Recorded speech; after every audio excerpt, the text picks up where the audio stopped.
Dear friends, Namaste. In our 6th episode of Telugu Kavitvam, we are discussing about one specific thing which is perfectly planned and embedded.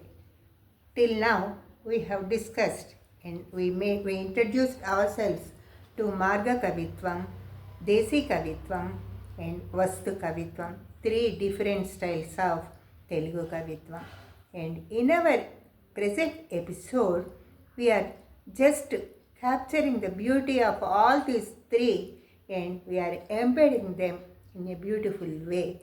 And we have named it, Alankarikas have named it as Kavyamu. And for this Kavya Prakriya, they have taken Sanskrit scholars' definitions as a source and they have made certain rules and regulations to make that Kavyamu a beautiful, pretty maiden. And we will call it as Kavya Kanya. As a teenager girl is so beautiful with her beauty and brain, this Kavyamu is also having adopted so many rules and regulations and framed itself as a beautiful prakriya in Telugu Sahityam. To be honest, to say this as the first feather we are keeping in the crown of Telugu Talli. And we have adopted all these rules for this Kavyam from Sanskrit scholars like Mammata, Viswanatha, Vidyanatha and all others who have defined how a Kavyamu should have and what are the characteristics it should get and what is Kavi, who is creating this Kavyamu, and they have specified after so many discussions, after saying yes, no, and after so many approvals and disapprovals, they have set some rules for Kavyamu, and these Kavis, Telugu Kavis, started following that rules to make it more beautiful, more appealing and more interesting. It's giving not only entertainment but it is educating the folks by attracting towards itself and it is giving so many messages also. So to say this is a special feature of Telugu poetry where we have bifurcated so many things and we have produced one beautiful, we have made one a beautiful maiden and presented that to Telugu Talli. As you know, Telugu Bammera Potana, natural Kavi, he says, Kavya Kanyakanu Kulalakichi, I will not give this is my daughter, so I will not give this to some butchers. So Kavyamu is having that great reverence, respect among the Telugu poets and Telugu works. So, just in this episode, we are discussing about what are the features, what are the characteristics a Kavyamu should have, but we are not going in detail, we are not going in detail, we are just discussing in brief. And so, I am very sorry and apologize. I beg pardon to all the great scholars and their definitions and their works, for which I am very, very indebted. In this episode, we are first trying to know what is Kavyamu, what is the definition of Kavyamu, and what is the definition of Kavi, who is the creator of that work. So we are discussing about the creation and the creator, and what are the characteristics of that creation, and what are the benefits of that creation. What are the rules and regulations of that creation and who is the great Kavya Kavi and why he got that name. All these things in nutshell we are discussing. So if you are interested to know further, basing on these just points, you can go through and you can have the entertainment and education also. Thank you one and all. నమస్తే. ఈనాటి మన తెలుగు కవిత్వం ఎపిసోడులో మనము కావ్య ప్రక్రియ గురించి మనలను మనం పరిచయం చేసుకునే ప్రయత్నం చేస్తున్నాము. ఇప్పటి వరకు మనము మార్గ కవిత్వము, దేశీ కవిత్వము, వస్తు కవిత్వము అంటూ కవిత్వ విభాగాలనే ముచ్చడించుకున్నాము. కానీ ఆ విభాగాలతో వచ్చిన ప్రక్రియలను గురించి అంతగా చర్చించుకోలేదు. ఈ 3 విభాగాలని మేళవించి వాటిలోని మేలు కలయిక చేసి ఆవిర్భవించినదే ఈ కావ్య ప్రక్రియ. ఈ కావ్య ప్రక్రియకి మనము సంస్కృత కవులు ఏ విధంగా ఆ విధానాన్ని అనుసరించారో, అమలుపరిచారో దాన్ని మనం తెలుగులో తీసుకుని దానినే అదే విధానాన్ని ఆ నియమాలనే పాటిస్తూ కావ్య ప్రక్రియకు మరింత సొబగులను చేకూర్చాము. అందులో చాలామంది కవులు ఉన్నారు. వాళ్ళు కొన్ని నియమాలు కూడా పెట్టుకున్నారు. ఆ నియమాలని అనుసరించారు. వారు ఏ విధంగా ప్రజల మధ్యకి వాళ్ళ యొక్క కావ్య రచన వెళ్ళి వాళ్ళని ఆనందపరిచి ఆహ్లాదపరిచి అంతటితో ఆగకుండా అభ్యుదయ మార్గానికి బాటలు వేసిందో కూడా తెలియజేశారు. ఇప్పుడు ఒక్కసారి మనం వీటి గురించి ఏమి సూత్రప్రాయంగా రాసుకున్నామో, వాటి గురించి ఏమి మనం చర్చించుకోబోతున్నామో చూద్దాము రండి. ఇది కావ్య లక్షణములు. ఈ ఫ్లోర్ చార్ట్లో మనం ముందు కావ్య లక్షణములు ఏమిటి, అవి ఎలా వచ్చాయి, వాటి గురించి అంతకుముందు జరిగిన పూర్వరంగము ఏమిటి అనే విషయాలని ఒక్కసారి ముచ్చటించుకుందాము. కొందరేమో కావ్యము అంటే ఒక కథా వస్తువు ఉంటే చాలు అనుకున్నారు. కొందరేమో కాదు, వర్ణనలు కూడా ఉండాలి అనుకున్నారు. మరికొందరు కాదు వ్యాకరణ విశేషాలైన అలంకారాలు ఉండాలి అనుకున్నారు. ఇంకొందరు దోషములు లేని గుణములతో ఉన్న కావ్య రచన బాగుంటుంది అని కూడా అభిప్రాయపడ్డారు. ఇలా రకరకాలుగా అభిప్రాయపడ్డప్పుడు వాళ్ళు కావ్యంలోని కథా వస్తువుని ఏ విధంగా స్వీకరించాలి అని ఒక నియమాన్ని తీసుకున్నారు. ఇతిహాసాలలో జరిగిన ఏదైనా ఒక విభాగాన్ని తీసుకుని, చిన్న పాత్రని, చిన్న కథని తీసుకుని దానికి సొబగులు అద్ది కావ్య స్వరూపాన్ని ఇవ్వాలి. వాళ్ళు తీసుకోవాల్సిన కథా వస్తువు పురాణ ఇతిహాసాల నుంచి తీసుకోవాలి. అది కూడా ఏకనాయకాశ్రయం కావాలి. ఆ కథలో ఒక్క నాయకుడే ఉండాలి. అది సమాజానికి ఉపయోగపడేట్టుగా ఉండాలి. అందులో భాష అనేది కవి యొక్క ఇష్టాన్ని బట్టి మార్గ కవిత్వం ఉండొచ్చు, ప్రౌఢ కవిత్వం అంటారు. ఎక్కువ కష్టమైన క్లిష్టతరమైన పదాలతో ఉంటే, సరళంగా ఉంటే సరళ కవిత్వము అంటారు. వాటికి రకరకాల పేర్లు కూడా పెట్టుకున్నారు. కొందరు అందులో ఈ రసము ఉండాలి అని కొందరు, ఈ వర్ణన ఉండాలి అని కొందరు, ఈ శైలి ఉండాలి అని కొందరు, ఈ అలంకారాలు ఉండాలి అని కొందరు, ఈ దోషాలు లేకుండా గుణభూయిష్టంగా ఉండాలి అని మరికొందరు కూడా ఆలోచనలు చేశారు. చేసిన తర్వాత అందరూ ఒక ఏకసూత్రానికి వచ్చి ఇవి ఉంటే బాగుంటుంది అని ఒక నిర్ణయానికి వచ్చారు. అస్సలు ఈ కవితా లక్షణాలను గురించి చర్చించుకునే ముందు కావ్యము అంటే ఏంటి, కవి అంటే ఏంటి అనే విషయాలని మనం తెలుసుకుంటే చాలా సులువుగా ఈ లక్షణాలన్నీ కూడా మనకి అర్థమవుతాయి. ఒక్కసారి వాటి గురించి చూద్దాము. ఈ కౌ అన్న శబ్దము ఏమిటి, ఏ భాష నుంచి మనం స్వీకరిస్తున్నాము అనేది ఒక్కసారి చూద్దాము. కౌ సంస్కృత ధాతువునకు పరబ్రహ్మంగా దర్శన శక్తిని ఋషిత్వంగా చెప్పారు అలంకారికులు. మనం ఎప్పుడూ కూడా ఎక్కువగా కూడా ఒక వాక్యాన్ని వింటూ ఉంటాము. అదే నాన్ ఋషి కురితే కావ్యం, ఋషి కానివాడు కావ్య రచన చేయలేడు అని అంటారు. అసలు ఋషి అంటే ఏంటి, కవి అంటే ఏంటి? ఋషి అంటే దర్శన శక్తి కలవాడు. ఆ దర్శనం అంటే తపస్సు చేసుకుంటూ ఉండటం కాదు. మనలో ఉండే మామూలు చర్మచక్షువులు చూసేవి కాదు, దివ్య నేత్రాలతో జ్ఞాన దృష్టి కలవాడు.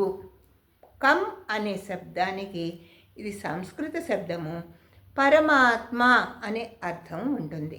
పరబ్రహ్మము అని కూడా అంటారు. పరబ్రహ్మమును దర్శించగల శక్తి కలవాడు కవి. అతను చేసే రచన కావ్యము అని అలంకారికులు చెప్పారు. కవి ఏమి దర్శిస్తాడు?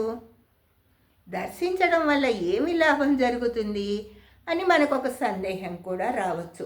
చాలామంది ఇలా ఉండి యోగాలో ఉండి అంతర్ముఖమైపోయాము, పరమాత్మను చూసాము, అనుభవాన్ని పొందాము, ఏదో అది అనిపించింది, ఇది అనిపించింది, మాలో అతీత శక్తులు ఉన్నాయి అనిపించింది, అలా ఏవో చెప్తూ ఉంటారు.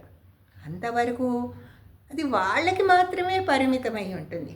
అలా కాకుండా తన జ్ఞాన నేత్రంతో, తన దివ్య చక్షుతో కవి ఋషిగా ఉన్నప్పుడు కొన్ని అద్భుతాలని దర్శించగలుగుతాడు. ఆ దర్శించేవి భూతకాలానికి కావచ్చు, వర్తమాన కాలానికి కావచ్చు, భవిష్యత్ కాలానికి కూడా కావచ్చు.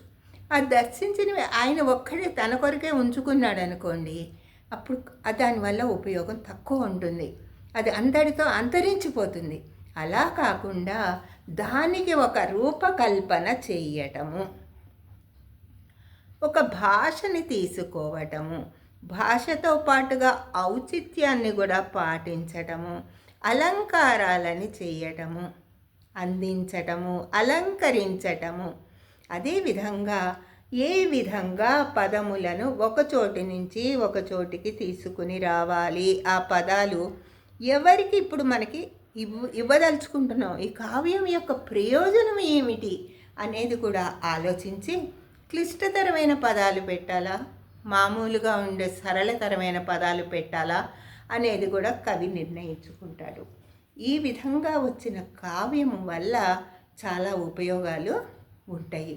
ఆ ఉపయోగము తాత్కాలికంగా ఉండేది కాదు, తరతరాలకి కూడా తరింపచేస్తుంది, తనని తాను తెలుసుకునేలా చేస్తుంది, తన విద్యుక్త ధర్మాన్ని గుర్తు చేస్తుంది, తన బాధ్యతని బరువుని బాగా భుజాల మీద వేసుకునేట్టుగా కూడా చేస్తుంది. అంత గొప్పది కావ్యము.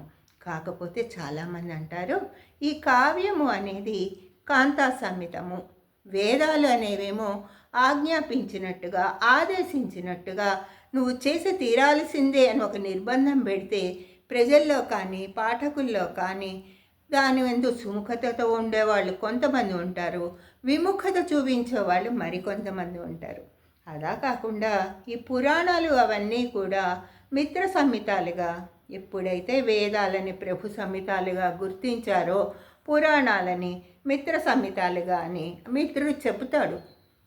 చెప్పి చివరిదాకా చేశాడా లేదా అని గమనించటంలో కొంచెం తాత్సారం చేయొచ్చు. కానీ ఈ కావ్యాలు అనేవి కాంతా సంహితాలు.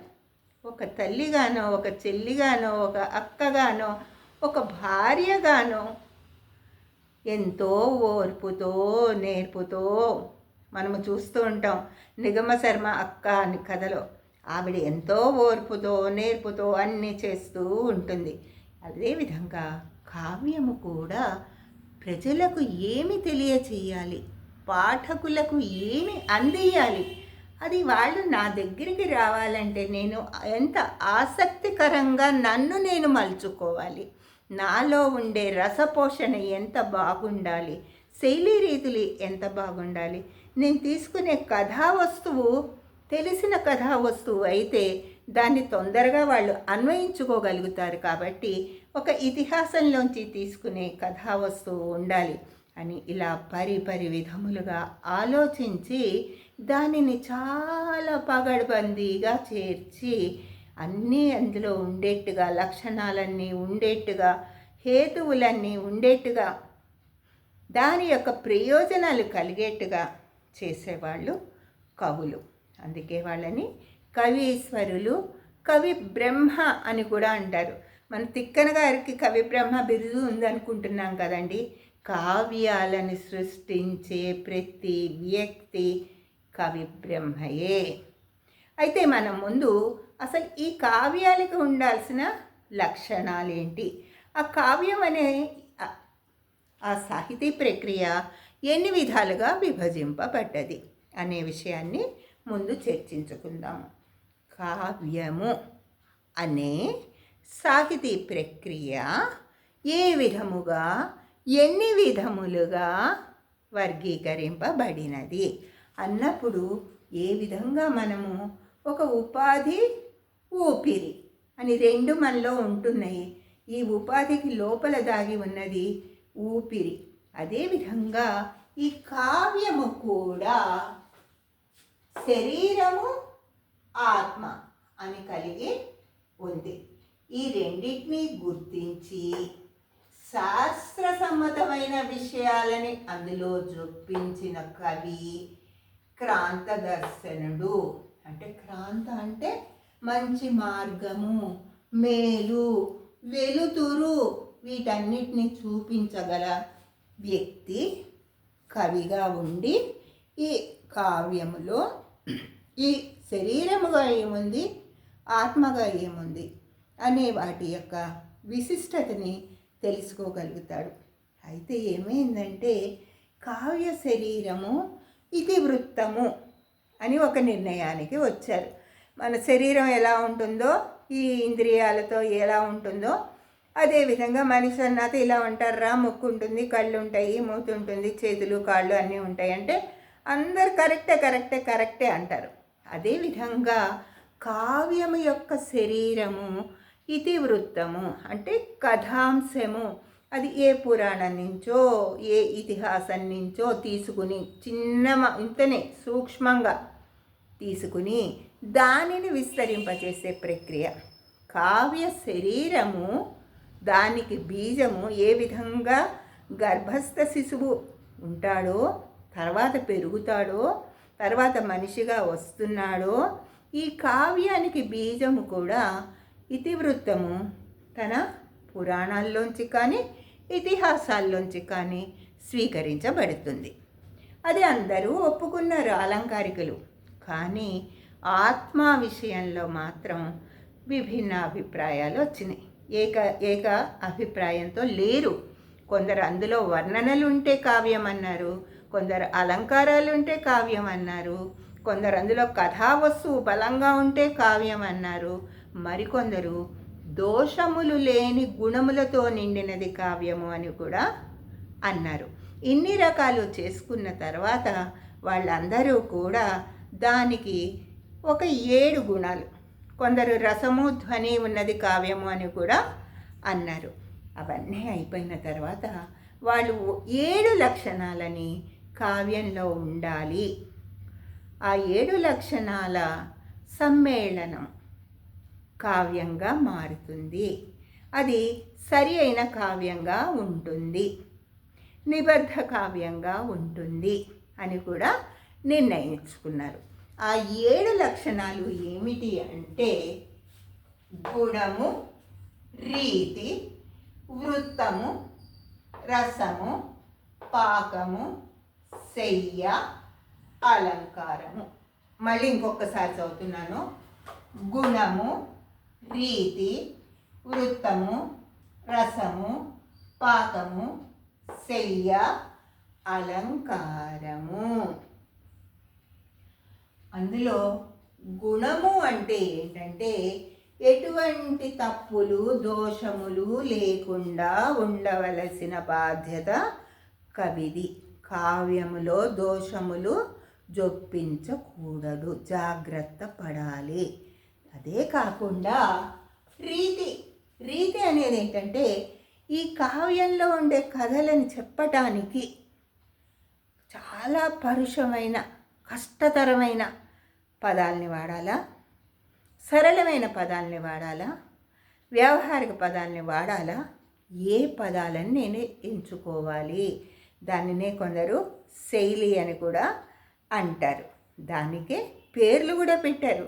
మార్గ కవిత్వంలో పదాలు తీసుకోవాలని కొందరు, దేశీ కవిత్వంలో అవి తీసుకోవాలని కొందరు. అవి 2 కాదు, వేరేగా తీసుకోవాలని ఇంకొందరు ఈ విధంగా వాటి పేర్లు పెట్టారు. వైదర్భి శైలి, పాంచారి శైలి, ఆ విధంగా రకరకాల పేర్లను పెట్టి రీతులని నిర్ణయించారు.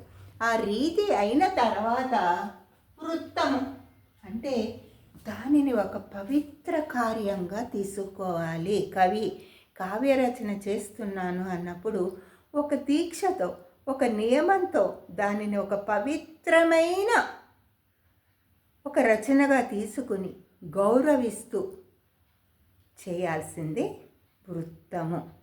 అంటే ఇప్పటి వరకు మనం ఏం చూసుకున్నామండి, ఇందులో కావ్యాల్లో గుణము ఉండాలి, దోషాలు ఉండకూడదు, రీతి ఉండాలి.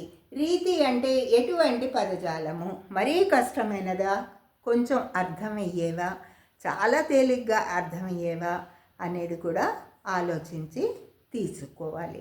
మూడవది వృత్తము. వృత్తము అంటే ఒక నియమంతో, ఒక నిష్ఠతో, ఒక పద్ధతిగా ప్రారంభించినప్పటి నుంచి పూర్తి చేసే వరకు కొన్ని నియమాలని పాటిస్తూ దాని మీద తదేక దృష్టిని ఉంచి శ్రద్ధాసక్తులతో, భక్తితో, దానిని గౌరవంతో దానిని పూర్తి చేయగలిగి ఉండాలి. ఆ వృత్తము తర్వాత రసము. ఆ కావ్యంలో ఏముండాలి? వీరరసమా, యుద్ధాల గురించా, లేదు శృంగారమా, మంచి నాయికా నాయకులు, మంచి మన సినిమాల్లో కూడా ఉంటాయి కదండి, రొమాంటిక్ మూవీస్ అని కొన్ని, లేకపోతే వేరే హిస్టారికల్ మూవీస్ అని కొన్ని, జానపదాలు ఫోక్ మూవీస్ అని కొన్ని, అన్నీ రకరకాలుగా ఉంటాయి. ఇప్పుడు మహాభారతం ఇతిహాసం తీసుకుంటే అందులో రకరకాల యుద్ధాలు, అందులో జరిగే వ్యూహాలు, ఆ చాతుర్యం ఏంటి, అవన్నీ కూడా మనకి తెలుస్తూ ఉంటాయి. కొన్నిట్లో వీరరసం ఉంటుంది, కొన్నిట్లో శృంగార రసం ఉంటుంది. ఈ రసము అన్నప్పుడు మనం ఒక విషయాన్ని గమనించాలి. ఏ కావ్యంలో అయినా 2 రసాలు ఉంటాయి. ఒకటి అంగిరసము అంటారు, ముఖ్యమైనది, దానికి సహాయపడేది అంగరసము అని అంటారు. అంటే మన సినిమాల్లో చూస్తూ ఉంటే ఒక సీరియస్గా కథ నడుస్తూ ఉంటే మళ్ళీ దారి మళ్ళిచ్చి కాస్త ఆహ్లాదపరచడానికి మళ్ళీ ఒక కమెడియన్స్ వాళ్ళందరూ వచ్చి ట్రాక్ నడుస్తూ ఉంటుంది. ఒక పక్క హీరో హీరోయిన్ కథలు సీరియస్గా జరుగుతూ ఉన్నప్పటికీ మధ్యలో కొంచెం రిలాక్సింగ్గా వేరేవి కూడా నడుస్తూ ఉంటాయి. ఆ విధంగా కావ్యాలలో వీరరసము కనుక ప్రధానంగా ఉంటే కనుక అందులో శృంగార రసము అంగిరసంగా ఉంటుంది. ఒకవేళ శృంగారమే ప్రధాన రసంగా ఉంటే దానిలో వేరే రసాలు వచ్చేసి అంగిరసంగా ఉంటాయి. అది కావ్య లక్షణము, కావ్యానికి ఉండవలసినది అని ఆలంకారికుల చేత చెప్పబడినది. ఈ రసము తర్వాత పాకము. పాకము అంటే తొందరగా అర్థమయ్యేది, కొంచెం కష్టపడితే అర్థమయ్యేది, చాలా తేలిగ్గా అర్థమయ్యేది. దీనికి ఎగ్జాంపుల్ చెప్పుకోవాలి అంటే మనం ఒక కొబ్బరికాయ కోసుకోవాలంటే చాలా కష్టము, అరటిపండు కోసుకోవటం చాలా తేలిక, ద్రాక్ష పండు అయితే తీగ నుంచి ఇలా తుంపేయచ్చు. అందుకే వాళ్ళు ఆ రసాలకి కూడా, ఆ పాకాలకి కూడా ఆ వాటి పేర్లే పెట్టి మనకి అర్థమయ్యేట్టుగా చేస్తున్నారు. ఆ పాకము తరువాత సెయ్య. ఈ సెయ్య అనేది చాలా ముఖ్యమైనది పదాలకి. అంటే మనం ఒక బొమ్మను చేస్తున్నామండి. మన బొమ్మ చేస్తున్నప్పుడు ఇక్కడ కళ్ళు, ఇక్కడ ముక్కు, ఇక్కడ చెవులు, ఇక్కడ చేతులు అన్నీ ఉంటాయి. అయితే మనము ఏం చేస్తున్నాము, ముందు కాళ్ళని పెట్టి, కాళ్ళ మీద మధ్య భాగాన్ని పెట్టి, దాని మీద చేతుల్ని పెట్టి, దాని మీద ముఖాన్ని పెడుతున్నాం.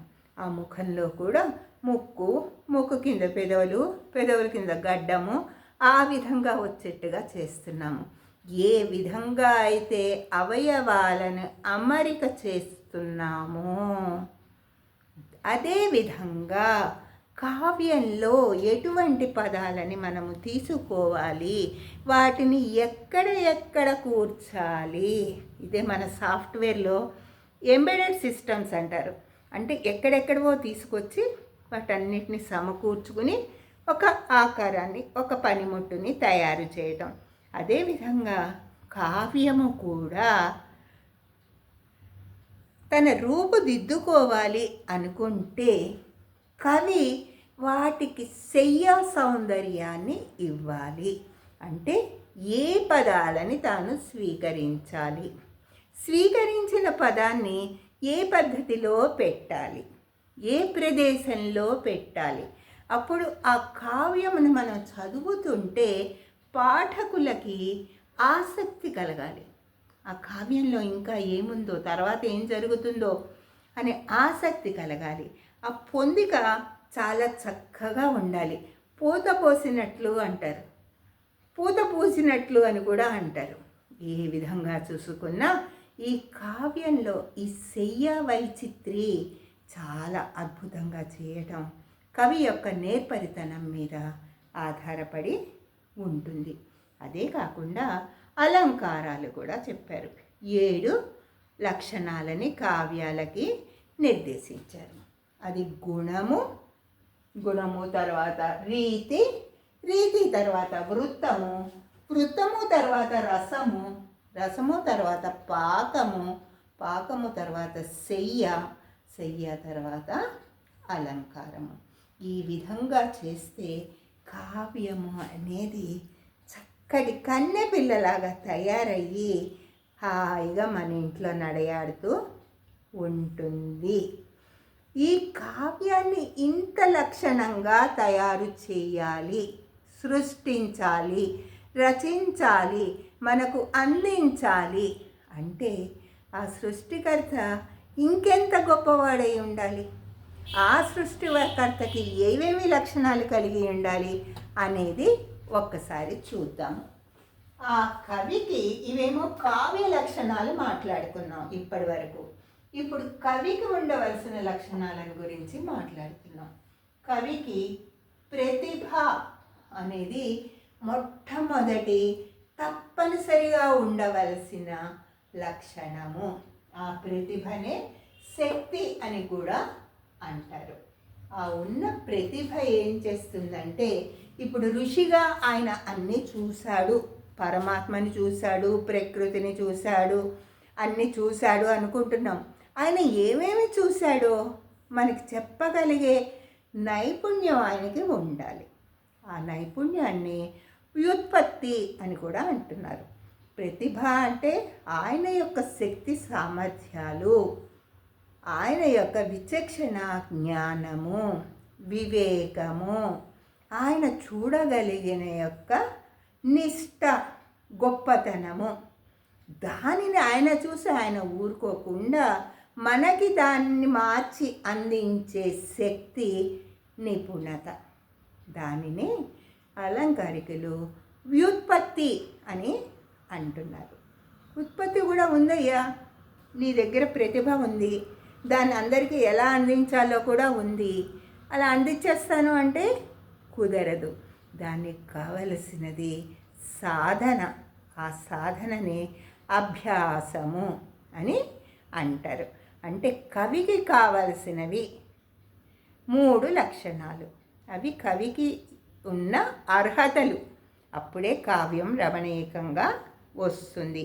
అవే ప్రతిభ, వ్యుత్పత్తి, అభ్యాసము. అయితే ఇక్కడ మనం ఒకటి గమనించాలి, ప్రతిభ అనేది స్వయం సిద్ధంగా ఉంటుంది. ఆ ప్రతిభ మీదే అందరికీ అందిద్దాము అనే వ్యుత్పత్తి, నిపుణత, దానికి కావాల్సిన సాధన చెయ్యాలి అనే ఆలోచన కవికి ఉంటాయి. ప్రతిభ లేకుండా వ్యుత్పత్తి, అభ్యాసము సహకరించలేవు, స్వయం సమృద్ధములు కావు. అయితే ఈ కవి ఏం చేస్తున్నాడంటే, ఇతివృత్తాన్ని సేకరించి ఏకనాయకాశ్రయం చేస్తూ కావ్య ప్రయోజనాన్ని అందిస్తున్నాడు.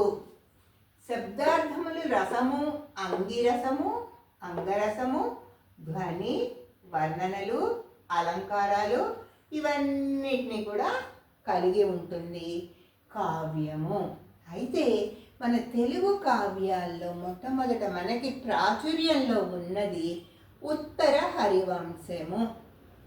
ఆ కావ్యాన్ని నాచన సోములు గారు రాశారు.